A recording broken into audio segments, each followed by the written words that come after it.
हरदोई के मिश्र भाजपा प्रत्याशी के समर्थन में मल्लामा पहुंचे योगी आदित्यनाथ ने कांग्रेस, सपा, बसपा को निशाने पर लिया।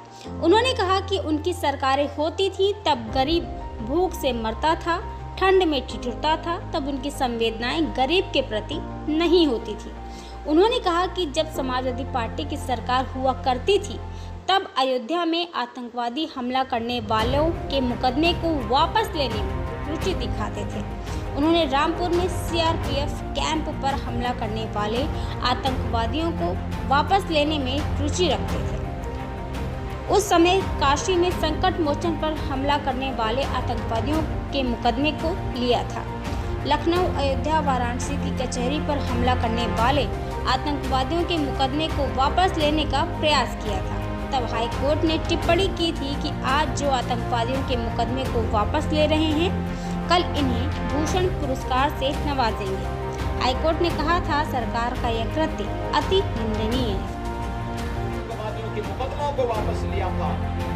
लखनऊ, अयोध्या और वाराणसी की कचहरियों पर हमला करने वाले आतंकवादियों के मुकदमों को वापस लेने का प्रयास किया था। तब हाई कोर्ट ने एक टिप्पणी की थी। माननीय न्यायालय ने कहा था कि आज इन आतंकवादियों के मुकदमों को वापस ले रहे हो, पद्म पुरस्कारों से नवाजोगे। सरकार का यह कृत्य अत्यंत खतरनाक है, निंदनीय है और कोर्ट ने कंडेम किया था समाजवादी पार्टी को। आतंकवादियों की समर्थक ऐसी समाजवादी पार्टी को क्या वोट देंगे? क्या आप वोट देंगे? क्या राम का अपमान करने वालों को क्या वोट देंगे? क्या? और बहनों और भाइयों, अब तो इन्होंने सेंध लगानी शुरू कर दी है। जब इनको लग गया कि अब कुछ नहीं होने वाला है, जनता बैरंग करने वाली है, अब ये लोग क्या करने जा रहे हैं? अब इन्होंने अपने मैनिफेस्टो में कुछ चीजों का उल्लेख किया है। क्या कहा है? कहा है कि अगर कांग्रेस और समाजवादी पार्टी की सरकार आती है तो पिछड़ी जाति को मिलने वाले आरक्षण में से एक हिस्सा मुसलमानों को दे देंगे। क्या हिंदुस्तान स्वीकार करेगा? क्या अनुसूचित जाति जनजाति को मिलने वाले आरक्षण में से एक हिस्सा काट करके मुसलमानों को दे देंगे? क्या हिंदुस्तान इसको स्वीकार करेगा? क्या? अरे ये बाबा साहब भीमराव अंबेडकर का अपमान है। कांग्रेस ने बाबा साहब भीमराव अंबेडकर का हमेशा अपमान किया।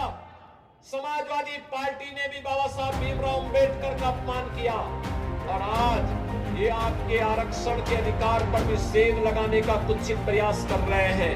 कांग्रेस और समाजवादी पार्टी के इन मंसूबों को हमें पूरा नहीं होने देना है। और इस देश से मोदी जी ने कहा है आत्मनिर्भर भारत और विकसित भारत बनाने के लिए। आत्मनिर्भर भारत का मतलब हर नौजवान आत्मनिर्भर होगा, उसके हाथ को कार्य होगा। आत्मनिर्भरता का मतलब हर अन्नदाता किसान आत्मनिर्भर होगा। आत्मनिर्भरता का मतलब हर महिला आत्मनिर्भर होगी। 3 करोड़ ड्रोन दीदी बनाने का एक लक्ष्य प्रधानमंत्री मोदी जी ने दिया है। इन्हें लखपति दीदी के रूप में हम बनाएंगे। यह काम मोदी जी ने अभी से काम करना प्रारंभ कर दिया है। व्यापारी के व्यापार को आगे बढ़ाने के लिए तमाम योजनाएं आएंगी। हस्तशिल्पियों का सम्मान होगा और भारत दुनिया का सिरमौर होगा। हमारा देश दुनिया का सिरमौर हो, इसको खुशी नहीं होगी। आप खुश होंगे ना हमारा देश अगर विकास करता है तो? हमारे देश का विकास का मतलब आप सबका विकास, हर गांव का, हर गरीब का, हर किसान का, हर नौजवान का, हर महिला का, हर एक का विकास। और इसीलिए हम लोग आए हैं। हमें विकसित भारत के लिए इस चुनाव में वोट करना है। आप सहमत हैं? मोदी जी के साथ सब खड़े हैं ना? मोदी जी भी कुछ देर के बाद इटावा आने वाले हैं। मैं भी वहीं जा रहा हूं। मोदी जी के पास आपकी आवाज पहुंचनी चाहिए। पहुंच जाएगी? बहनों और भाइयों, इसके लिए आपको वोट पोल करना होगा। चुनाव के दिन चतुर्थ चरण में आपको मतदान में भाग लेना होगा। मतदान में भाग लेंगे? हर एक मतदाता को मतदान स्थल पर लेकर के जाएंगे। अशोक रावत बन करके और मोदी जी का प्रतिनिधि बन करके प्रत्येक मतदाता को मतदान केंद्र पर लेके जाएंगे। सहमत हैं? मैं आश्वस्त होकर के जाऊं, घर घर बताएंगे तो मेरे साथ बोलेंगे भारत माता की, भारत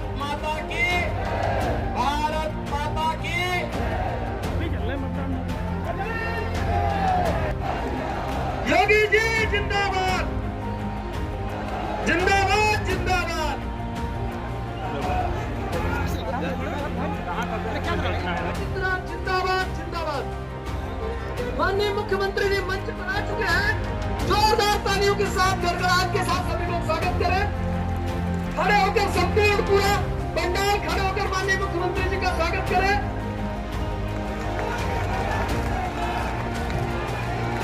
जिंदाबाद जिंदाबाद जिंदाबाद जिंदाबाद। एक्सप्रेसवे, एयरपोर्ट, बड़े बड़े उद्योग लग रहे हैं। पीएम श्री पार्क आपके सिर हरदोई और लखनऊ के बीच में बनने जा रहा है, जिसमें 1000 एकड़ क्षेत्रफल में एक नया अत्याधुनिक सुविधाओं से युक्त टेक्सटाइल पार्क बनने जा रहा है, जिसमें हजारों नौजवानों को नौकरियां मिलेंगी। One district one medical college, जिसकी सौगात पहले ही इस जनपद को प्राप्त हो चुकी है।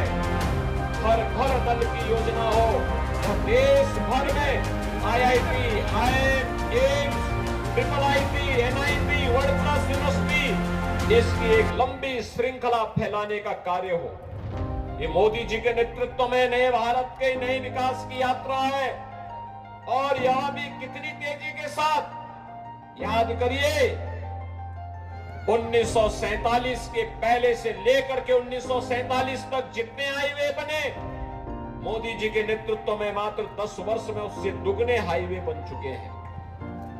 जितने एयरपोर्ट थे उससे दुगने एयरपोर्ट बन गए हैं। एम्स पहले केवल 7 थे, उनमें से 1 कांग्रेस ने बनाया, 6 अटल जी ने बनाए और मोदी जी ने 15 बनाए हैं। बहनों और भाइयों, विश्वविद्यालय जितने थे उससे दुगने विश्वविद्यालय देश के अंदर पिछले 10 वर्ष में बन गए। ये विकास की नई गाथा भारत की है। और गरीब कल्याणकारी योजनाओं की बात ही क्या करती है। बहनों और भाइयों, 2014 के पहले लोग गरीब भूखों मरते थे। आज देश के अंदर 80 करोड़ लोगों को फ्री में राशन की सुविधा का लाभ प्राप्त हो रहा है। याद करिए, थोड़ा याद करिए, समाजवादी पार्टी के समय में इसी क्षेत्र में और प्रदेश के कई क्षेत्रों में लोग भूख से मरते थे। और तो और आज जो पाकिस्तान का राग अलाप रहे हैं, उनको बोलना चाहिए कि 1947 में पाकिस्तान भारत को तोड़ करके बना था। भारत 80 करोड़ लोगों को फ्री में राशन दे रहा है और पाकिस्तान में 23 से 24 करोड़ की आबादी को 2 जून की रोटी नहीं मिल पा रही, वो भूखों मर रहा है। ये है भारत की प्रगति। बहनों भाइयों, 60 करोड़ लोगों को 5 लाख रुपए की स्वास्थ्य बीमा का कवर बिना भेदभाव के मिल रहा है। पहले लोग स्वास्थ्य के भाव में मरते थे।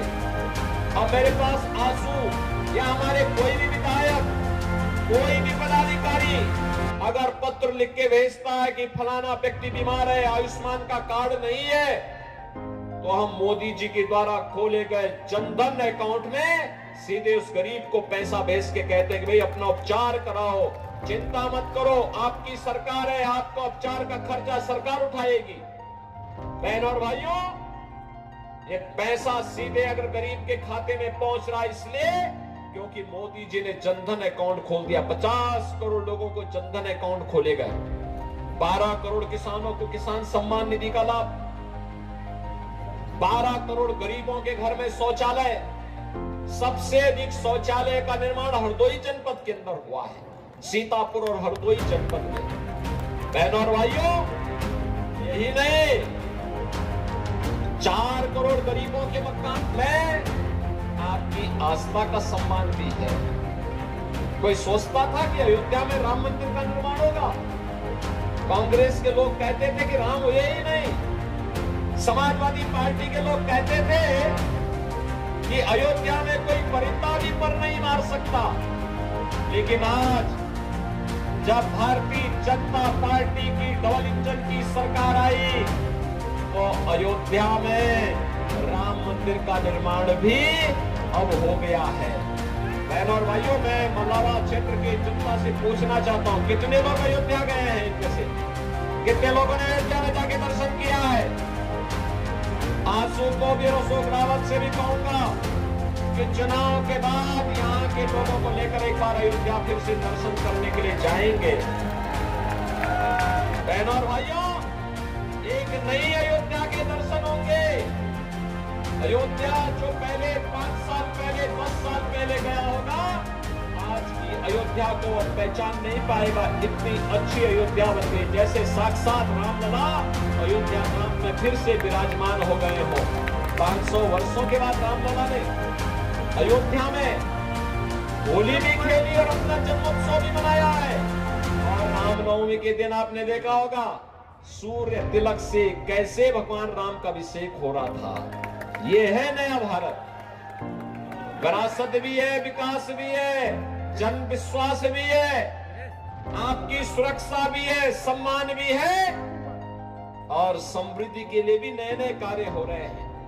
अभी मैं देख रहा था गंगा एक्सप्रेसवे जा रही है। हरदोई जनपद में इतना लंबा गंगा एक्सप्रेसवे का है। बहनों और भाइयों, जिस दिन गंगा एक्सप्रेसवे बन जाएगी, हरदोई जनपद की कायाकल्प हो जाएगी। विकसित जनपदों में हरदोई की गिनती हो जाएगी। लाखों नौजवानों के लिए नौकरी और रोजगार खुलेंगे। मैं पूछना चाहता हूं, एक तरफ विकास के इतने बड़े बड़े कार्य और दूसरी तरफ आपकी आस्था का सम्मान भी।